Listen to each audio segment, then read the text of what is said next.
Hello everyone and welcome to iReadit, bringing you your daily dose of the internet for Wednesday, July 5th, 2017. I am Michael Schwahn. And I'm Nathan Wood. Please remember, everyone, you can help support our show by going to patreon.com/dailyinternet. We also go live on Facebook Monday through Thursday at 6 p.m. Alaska time. That is 7 p.m. on the West Coast and 10 p.m. on the East Coast. Nathan, how are you doing today? I'm really tired. Yeah? Again, but I mean, I went to bed at a normal time last night, so I don't really know why I'm tired. So, just maybe because? Have you eaten? I ate quite a bit today, actually. There was a soup and sandwich at work, and it was so goddamn good. As well as I actually got up and made breakfast, even though it was just oatmeal. I mean, it's more than some people eat. It's more than you normally eat. Yep. So I don't know. Maybe my body is trying to digest that and the sunlight, and it's just not working. That's understandable. Just dead, though. I want to go sleep out in the sun, though. Yeah, like a cat. You mean be a big old fat cat eating all your food, and now you're gonna go take a nap? I was thinking of a bear. Big old scary bear. No. I could be scary, too. Yeah? You want to be scary, too? Yeah, I could be scary, too. Oh, and then you pulled out and realized there was a hole. A hole on of what? Where? What? Huh? In the condom. Where did we get onto condoms? I said I could be scary too, and so I told a little scary excerpt. You pulled out, and there's a hole. Got it. Okay. Yeah, wow. Yeah, that's pretty terrible, but I understand. You and your canteen. And it's got pitfall on it. I see that. Pitfall, and it's got actual pitfall stuff. Oh, so it does. Sweet. I actually didn't get to see the other side of it when you had it over here the other day. It's good. It's got delicious water in it. Yeah? Delicious, delicious water? Not really. It's kind of stale. Stale water? Yeah. Isn't that... You know, water that's been sitting around for like a day. It's just, it doesn't have that fresh, cold water taste, you know? It's gotten stale. I think you're just saying it's not cold. Yeah, it's gotten stale. It takes a while for water to become stale, as in stagnant. Yeah, like I said, stale. No, that's a very different thing, sir. It's like bread, you know? They're both liquids. What? Yeah. Bread? Yeah. Explain. Beer. It's liquid bread. Okay, but... Good for you. I don't know. It gives me all of the essential carbohydrates I need. I don't know how to respond to that anymore. All right. And in response, I'm just going to go into the news. 10. Democrat challenging Paul Ryan raises $430,000 in his campaign's first 12 days. Submitted by Lulundi to Our Politics. This is somewhat of a follow-up. We talked about the Is that the steelworker guy? Yeah, the iron worker, actually. Randy Bryce. He's the Democrat challenging House Speaker Paul Ryan in the state of Wisconsin. And due to his recent viral video and success, he has raised a lot of money in a very short amount of time. He does have two other Democrats that he has to contend with to get through on the primaries. There are no current projection polls, as well it is still over a year away until we have that election. And who knows? And then after that, he will have to go up against Paul Ryan. It is expected, though, that if he does become the Democratic candidate, that it'll be a very difficult fight for him because Paul Ryan has been in his seat for over 20 years. And there's only been once in history that someone has been the Speaker of the House and has lost their seat. And that was in 1994 when Tom Foley, a Democrat from Washington, lost his re-election bid. Well, you know what? I mean, let's make history, guys.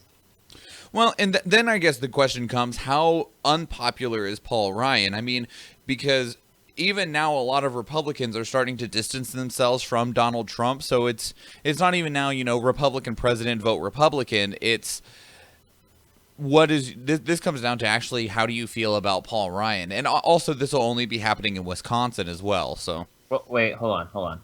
He's trying to run for Speaker of the House, right? No, see, you're just trying to run for the seat, the seat on the House of Representatives.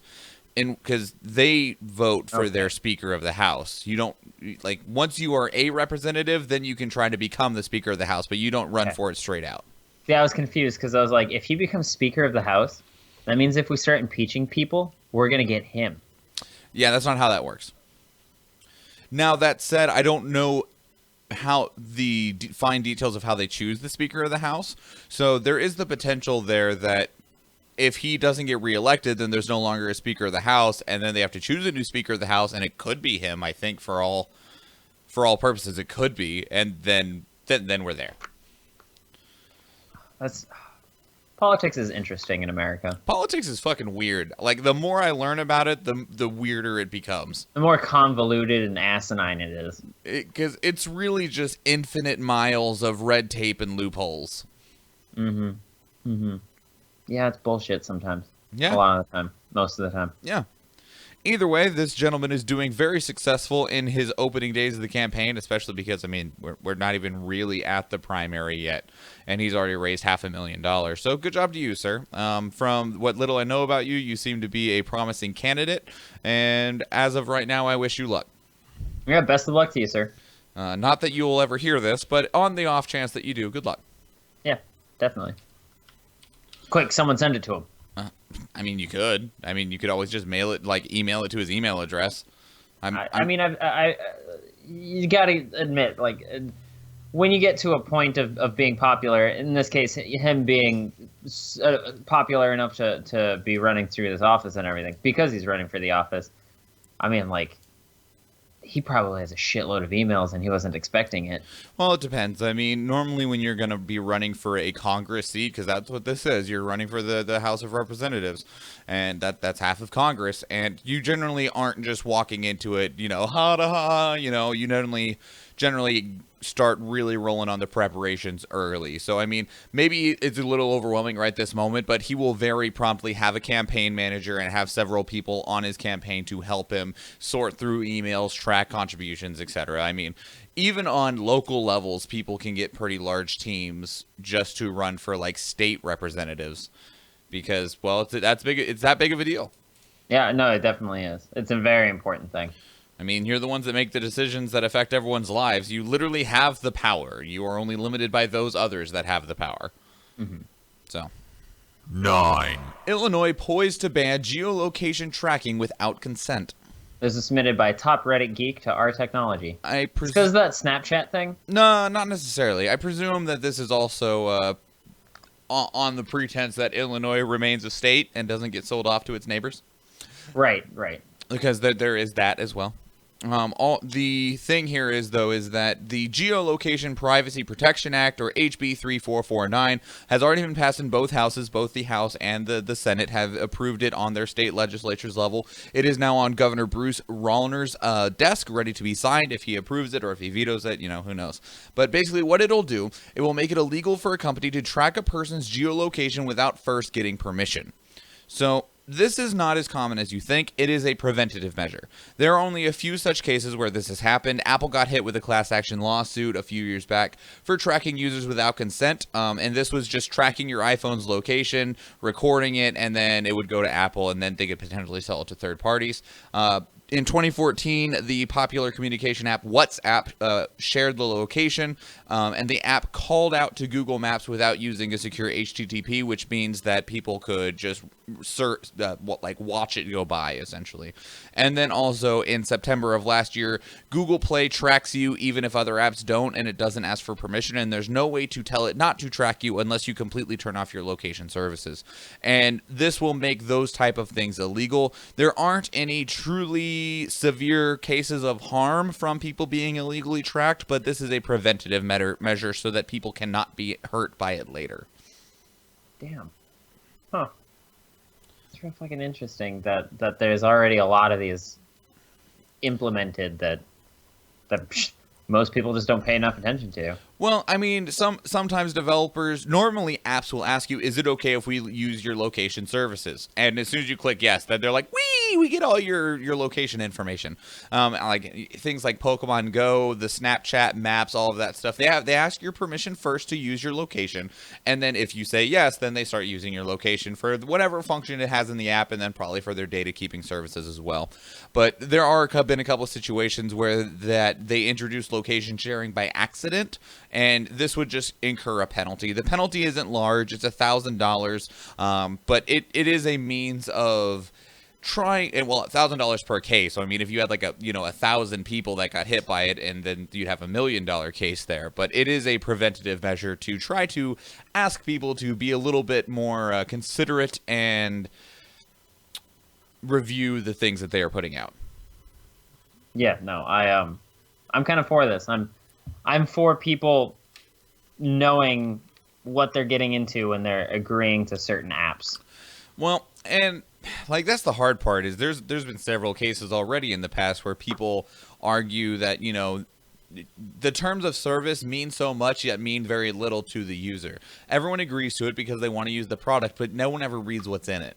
Well, a lot of the time, the terms of services will take fucking forever to fucking read. Well, and a lot of it's legal speak too, so you might not understand what you're agreeing to. Mm-hmm. So, I mean, because if they ever have to bring it up, it's going to be in a court. Exactly, and it's always worded very specifically to protect them and to do exactly what they want it to. Mm-hmm. But, I mean, the more transparency and protection that you as a user have, I think is just always a benefit. Definitely. As long as it doesn't get to a point where the protection is becoming a detriment. Because then you have to weigh, like, how worthy is my protection versus the effort that I have to go through because of it. I feel like if it's your protection, a lot of the time your protection is going to go above and beyond wanting to use a certain app. Well, and in this case, it falls on the app to be responsible for protecting, or at least making sure people are aware of those location services. And it also means that they aren't allowed to automatically do location services. They have to ask your permission first, or inform you before they start doing so. Oh, that's good. So, that's good. Precautionary measures. I don't think I use a single app right now that uses a GPS feature. You don't use Snapchat. Do you ever turn on Pokemon Go anymore? Not anymore. You don't really post to Instagram much. I mean, aside from Facebook. Yeah, I think Facebook is really it. Yeah, I think Facebook is probably it for you, unless you play some random game that I don't know about, but I don't believe you do. No. I have like 3 games installed. I have Eternal, Pocket Mortys, and what is it called? Dungeon Defender, I think it was called. Yeah, you're probably fine. Yeah. Me, on the other hand, I'm like, location, whatever. Everyone can see where I am. Yeah, pretty much. 8. All Volvo? Oh, man, where is it? Oh, I don't know where the fucking clicker is. It's broken. It's gone. Throw it away. All Volvo models to become electrified from 2019. It was submitted by Just So Fun to our Futurology. So one quick little asterisk on there is what electrified means, because that is a very important word. They are not all going to be electric vehicles. They are going to be vehicles that utilize electric parts / motors. So the idea is that by 2019, their entire line of cars will either use full electric cars, plug-in hybrids, or 48-volt mild hybrid models. And so it is a transitionary period to going to full electric motors from the ICE engines, internal combustion engines. So they have hinted that by 2023, they hope that all of their cars don't use internal combustion engines at all anymore. But this is the the first company and the first step towards fully modernizing the future towards electric vehicles. I say it a lot, but it's a step forward. It's science progressing. Well, and this is an important step forward, too. Because the science is already there. We already know how to do it. It's just a matter of getting people to do it. And the people that you buy your car from are the ones that have the power to do it.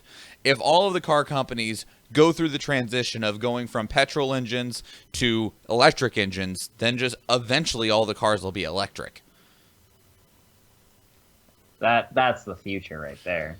Well, and Volvo is the first company to do this, which means that it has the platform now to say, haha, we're the future. And 2, it also means that they get to pressure all of their competitors to doing the same thing. It's really great because it's the beginning. Everyone's going to feel pressured, and then they're going to start doing it. And that's the idea, is that Volvo It's a positive peer pressure. Right, and the idea is that Volvo will get good PR from it, and then the other companies will also want to get that good PR because it looks good to everyone but the oil companies, at least. Mm-hmm. Yeah, no, definitely. And the oil companies can go fuck themselves. So I have a question for you, Nathan. Mm-hmm. So let's say by 2025, all new cars that are manufactured are electric vehicles. Sure. There is no combustion engines anymore, right? At least not that are being made in modern vehicles. Mm-hmm. How long do you think it'll take, outside of the realm of collections and things like that, that there will no longer be a combustion engine on the road? Not by 2025. It's going to take a while after that. No. I'm saying, we'll say 2025 is the year that you can no longer buy a brand new combustion engine vehicle. How many years after that do you think it'll take until, I'll say, less than 1% of the cars on the road are combustion? Okay, I was going to say, because, like, you still see people out driving their stupid old cars. Right, and like, we'll probably have something like that as well. People, and those people will probably be heavily criticized, or depending on how emissions and things like that go, you might have to pay fines or fees, or, you know, like registration things for the damage that they do or something like that. But I imagine that, you know, eventually we'll see a very low number of cars that run off of gasoline. Of course, for, you know, the next 500 years, there will be the people that hide them in their garage and take them out just to, you know, like, look at me, look at this relic from the past. Ooh, listen to it purr. Yeah, you hear that? That's burning dinosaurs. But how long do you think it'll take until we hit that point? Saying that with the idea that we started today, right? Mm-hmm. I'm gonna guess 2035. Yeah, you think it would go that quick? That's what I'm guessing. Is that eventually you'll catch the stigma where everyone is driving those, you know, newfangled cars, and only the diehards are going to be like, fuck them. I think it'll take more along the lines of presuming that there is no legislation imposed against them, and the state of people's income. Oh shit! No legislation posed against them in the oil industry. Fuck that. That's never gonna happen. No. I meant yeah, exactly. I meant against the combustion engines. With the idea of if there isn't something that says you're not allowed to drive combustion engines anymore, and if the state of like the economy stays roughly the same as it is now, where everyone is broke, I think it might take more like 50 years. You think 67 or 2067? I'm gonna say like by like 2075, and the reason that I say that is because, or maybe like 2050, because we have to get to the point where the all-electric vehicles that are good, because we have them now, but they're not great, is the problem. Because like I consider getting one, and then there's like, oh, its maximum distance is 250 miles, and I'm like, I can't drive to Fairbanks. No, I can't do that. Yeah, it's just not viable up here. Yeah, they need to either charge faster than in 4 hours, like they need to charge in like 5 to 10 minutes, where I could like pull up to a gas station, plug it in, hang out, and then leave, or that needs to happen regardless, but they also need to get cheaper. And I don't believe that it will become a universal thing of everyone drives a fully electric vehicle until we hit the point where, like right now, I could go out on the street and I could go to like a used car dealership or go onto Craigslist and buy a combustion car from 1990 for $1,000, $1,500. Whereas a used fully electric vehicle is still like minimum 10 grand, and that is way outside the budget of a large amount of people. So until they are old enough that there are cheap ones that are readily available for the people that can't afford a new car, we will still have a very large number of combustion engines on the road, because that's what people are having to work with. So what we just need is a massive influx of electronic cars that work and that are relatively inexpensive. Right. I mean, and with Volvo making well, if there's a massive influx, there's almost a guarantee that it's going to be relatively expensive or inexpensive. Right. And with Volvo taking this step, and then of course you have Tesla, and the Tesla Model C is a significantly cheaper vehicle than all of their other models. We are going to get there. I just think it's going to take a bit. Transitions like this happen slowly, because the technology we have works quite well in terms of actual use. It's just not great for the environment and things like that. Whereas, like, you know, the industrial age, people are like, oh, all of this is great. It just makes my life easier. Whereas, like, everyone's like, I have a car. Why do I need an electric one necessarily? So until someone really pushes it forward, whether it's by all of the companies getting together and all of them developing electric cars, or legislation coming forward to where it is a... You know what we need? We need that fucking glass battery. Yep, and I hope that we hear more about that. Yeah, I really want that to be implemented. I imagine if that does get implemented, that glass battery that, you know, charges super fast and holds tons of energy and is extremely safe, if that ever does get cleared for public use, then that will probably be the turning point for technology of like now to the technology of the foreseeable future. Oh man, can you imagine your phone not dying after like 5-6 hours? It would last days. So... And you'd be able to charge it in like 30 seconds. That's the other cool thing. It would literally charge from 0 to full in like a minute maximum. Can you imagine how crazy that would be for fucking cars? Yeah, and that's the idea. Like, that's one of the big holdups on cars right now is the battery. They need to charge faster and have more power. Yeah.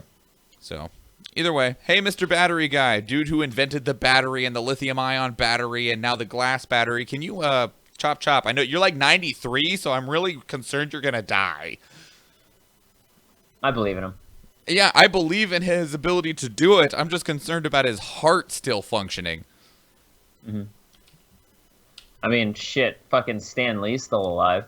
Power to him, man. Power to him. 7. A new report in Sweden reveals Erdoğan orchestrated July 15 coup in Turkey. This was submitted by Kuko to Our World News. Kuko? Well, that's just not coup. Damn, that's pretty bad. So, Damn, Erdogan's being a jive turkey. well, there's a ton of publicly available data, the coup indictments, testimonials in court trials, private interviews, military expert opinions, and a ton of other data that has been collected and reviewed that shows that the coup was most likely, there is no hard evidence to this that is currently available, was orchestrated by the people that were getting couped against. So Erdogan's administration, they are, with the data... So it was a faux coup? It was staged, essentially. Right. To give him more power. Yep, and that's exactly what it did. And that's what people are... that's what some people thought the helicopter dude was doing in Venezuela. Yeah. That it was all staged by Maduro. Well, and after he secured the coup, Erdogan wants imperial presidency, consolidated his gains. He was able to completely stifle the people that were opposing him because they were just able to be associated with the coup and, you know, arrested. And he was, at that point, then he was able to launch his military incursion into Syria, which he'd been talking about wanting to do for several years, but was never, he received too much pushback on it. But now that he has all these new powers and stuff like that, he's like, I get to do whatever I want because I'm God Emperor Erdogan. And the more that people are looking at this, there has now been a 191-page report released that is trying to suggest that Erdogan staged the coup himself. And there's a bunch of facts here that they present about what supports the idea that the coup could have been carried out by the Erdogan administration. Just things that don't add up, some things that tie together way too well. The list is pretty long, and I don't think you guys care enough about it for me to actually read them off. My question is, right, is if Erdogan's this big of a dickbag, what is the rest of the world going to do? Are we just going to sit there and wait for an actual coup to happen? Well, here's the thing is that, like, unless you are... I don't know if there would actually be any true kickback or pushback. I mean, some people would, like, shake a finger at him, but I don't think there's any, like, hammer being brought down on you by the European Union or the UN or anything like that if you did stage a coup in your own country to gain more power. Because for the most part, your internal affairs are your internal affairs, as long as you're not, like, enslaving people and whipping or them. Or outright murdering all of them with genocide. Yeah, exactly. Like, as long as you're not, breaking... Which apparently some countries can do. I'm looking at you, Rwanda. Well, there are people that are outside of a lot of, like, there's a lot of member states in the United Nations, there's a lot of member states in the European Union, but there's people that are not tied into any of those things. And those people, I mean, unless you just outright want to attack them, the most you can do is, like, provide them with verbal warnings of, like, you guys should fucking stop. But it's the world right now is in such a state that if anyone punches someone else, everyone's going to start swinging. Dude, everyone is literally on knife edge right now. And that's the scary, dangerous part is everyone is on knife Especially edge. with that intercontinental ballistics missile. Yep, that North Korea successfully fired off. Yeah, happy birthday to America, right? Yeah, well, this one landed in the ocean. But right now, the prospective details of that missile is that it could reach Alaska if it needed to. Or even farther, slightly farther into Canada. Right, but it couldn't reach the continental United States at this time. Right. At least with the missile that we saw. But it does mean that they are getting closer to that technology. And they're fucking pleased as shit about it, too. Oh, yeah, they're swinging it around like none their other. fucking fancy so goddamn much. Well, I mean, after the world mocked them on end for all of their failed missiles, like, it doesn't surprise me that much that they're all like, yeah, missile! Really, it's just the Kim Jong-un Administration? What? Kim Jong-un's, like, politicalness. Like, if it wasn't for him, if it was still Kim Jong-il, people would still be credible of him. Kim Jong-un is bringing a bunch of just bad looks to North Korea, even worse than when Kim Jong-il was God Emperor. The tantrum baby with a hand grenade? Yeah, I mean, yes, there was that fucking Team America World Police, which was a fucking great movie, and they definitely made fun of Kim Jong-il for it. But Kim Jong-un is like 100,000 times worse than his father, which is really surprising because his father was pretty fucking bad. Yeah. And then we had Kim Jong-nam, and he was going to be great, and they fucking exiled his ass. And then assassinated his ass. For trying to sneak into goddamn Disneyland and saying that your family's a piece of shit for enslaving people. Yep. And exiled and assassinated him. Right, and he was over in Malaysia playing them slots, dude. Those were some good slots in Malaysia, apparently. I know? have no idea. Sure, maybe. 6, Lost records of lawsuit claiming Trump Tower exploited undocumented workers have been found. Those were submitted by Lorem Ipsum Chixum to Our Politics. So there was a lawsuit that was opened up back in, what was the year again? 1983. This is going back a bit. By a United worker alleging that Trump, long before he moved into the White House, why is that even in there? That is a terrible line. 1983 is a long ass fuck. Anyway. That he exploited undocumented Polish workers who demolished the building where Trump Tower now stands. This lawsuit was carried out, and then it was closed out of court, as most high-profile cases are. They generally don't go to court unless one side is very angry and wants to go to court. But it was closed outside of court. The documents then were, well, apparently lost. They came. It took 15 years to come to an agreement. They came to a confidential settlement in 1998, and then the transcript and brief of that settlement apparently was thought to have been lost until a request was put into Louis Steele, a lawyer on the long dormant case, said that a colleague of his, Wendy Sloan, found the papers and said she had them this entire time. Oh. Yeah, it's like, I don't know why you guys thought they were lost. They've literally been in my desk for the last, 19 years. I'm sure people have asked for it. Maybe, I don't know. But I mean, the thing is they might not have asked the right people. Like, this guy talked to his colleague, which said, oh, you should talk to this person. And this person was like, yeah, I have them. And so, I mean, if they didn't hit the right buttons or the right notes, it might not have gotten to the person that apparently had them sitting in one of her goddamn filing cabinets. Literally giving him the wraparound for 19 years. Either way, Sloan, who was an attorney on the original case, she's no longer practicing law, but they have turned the documents over to the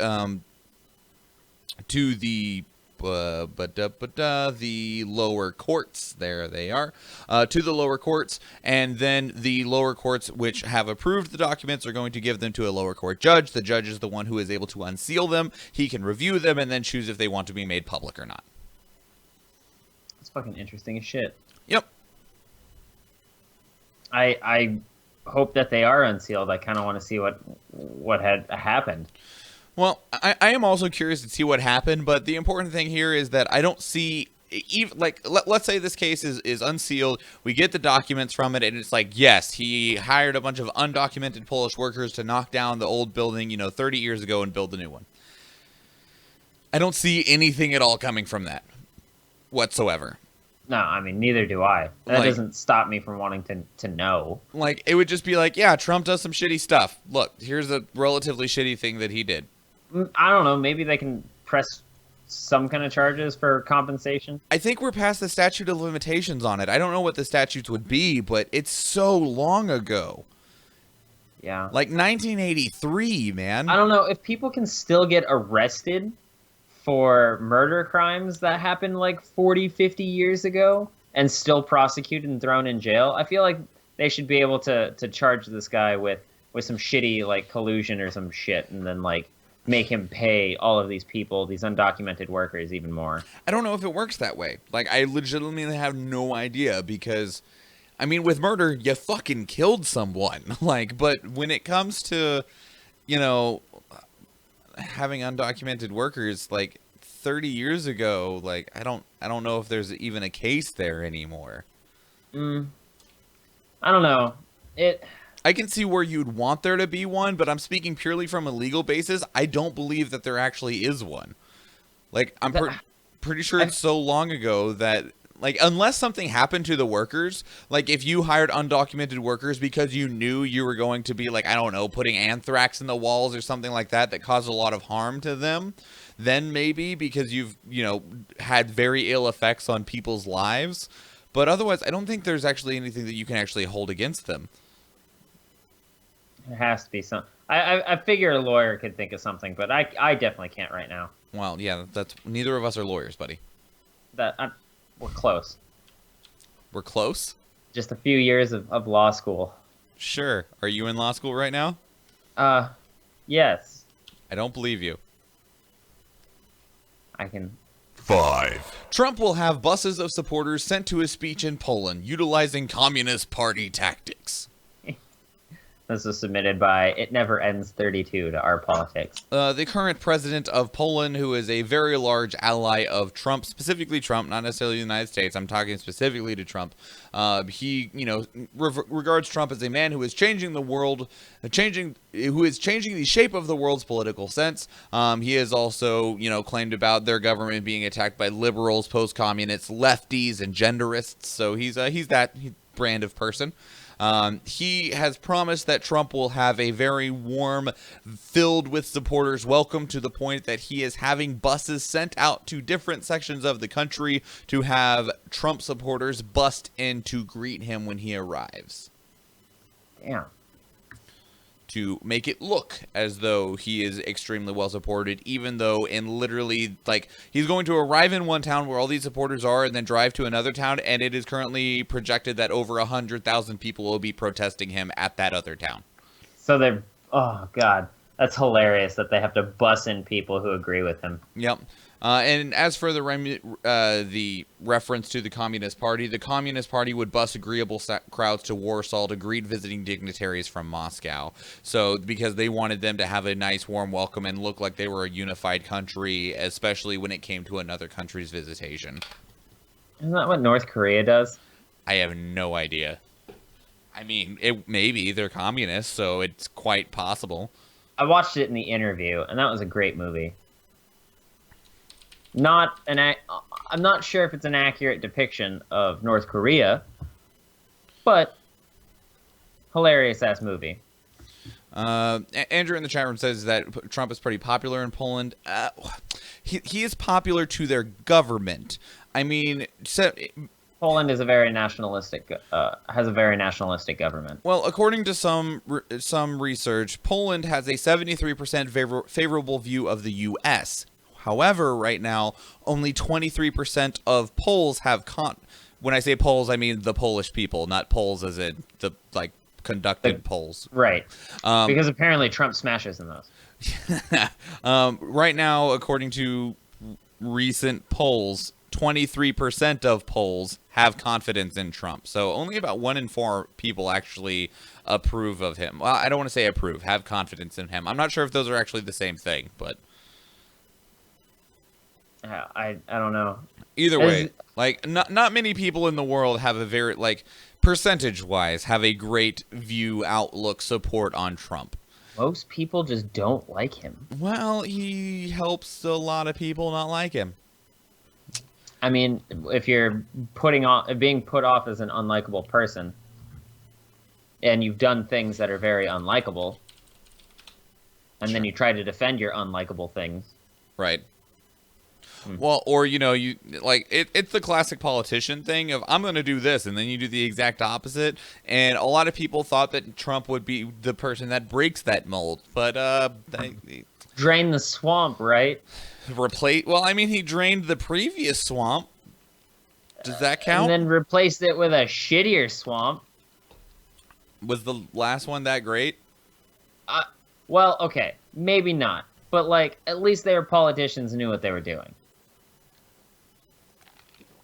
Did they actually know what they were doing, though? Like, on a legitimate question, do any politicians really know what they're doing besides just talking and hoping people still like them?